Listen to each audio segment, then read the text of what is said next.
While visiting the eastern end of Michigan's Upper Peninsula in July 2024, we looked for an opportunity to launch our kayaks on Lake Huron. As we traveled along Route 134 toward the far eastern end of the UP, we found a group of small islands called the Lake Huron Islands. The islands are a popular destination of kayakers.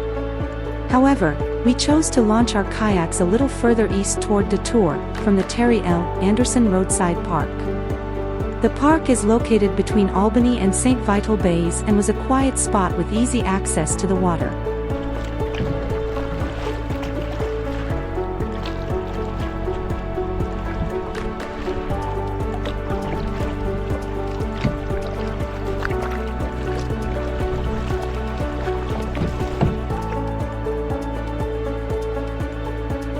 First we headed west along the shore where the water was clear and fairly shallow.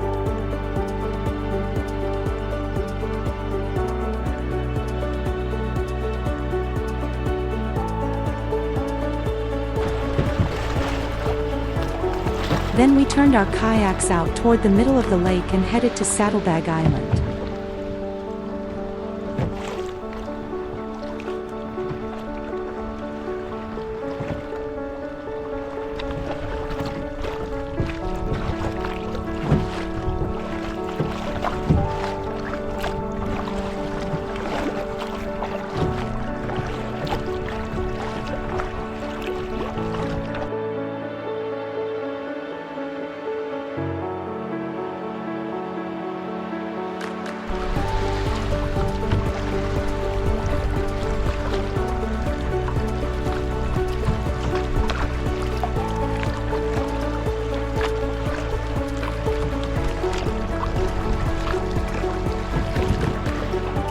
After beaching our kayaks on Saddlebag Island, we walked up the beach to explore a bit.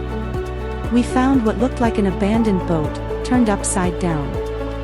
We also followed a trail that took us to a ramshackle house, but we quickly left because there were some signs of people having been there recently. We weren't sure if the island was private and didn't want to break any laws.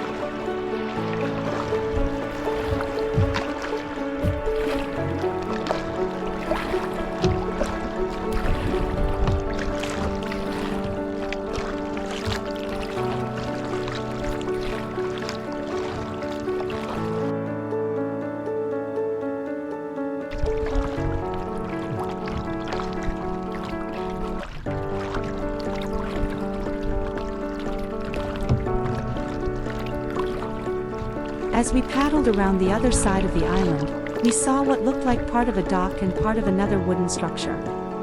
Clearly someone had plans for the island at some point, but everything looked abandoned.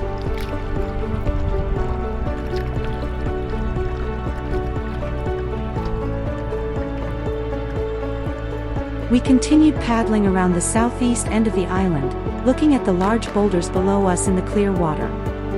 We learned later that the steamer Harriet A. Hart caught on fire off of Saddlebag Island in 1905. All of the crew and passengers escaped in lifeboats.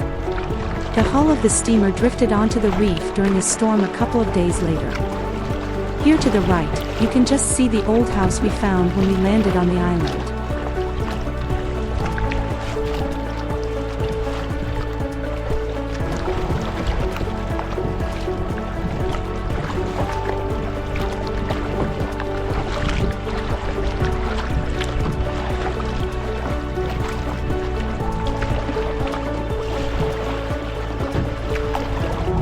After circumnavigating around Saddlebag Island, we paddled closer and toward the shore to the east where we saw another small island.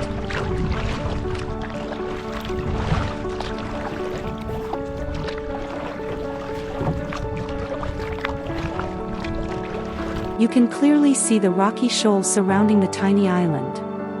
The water here was much deeper than it looks in the video.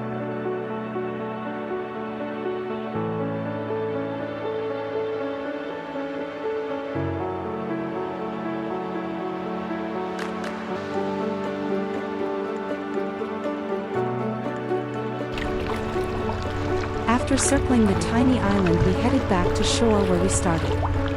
The water was clear and calm, making for an enjoyable morning paddling around this section of Lake Huron.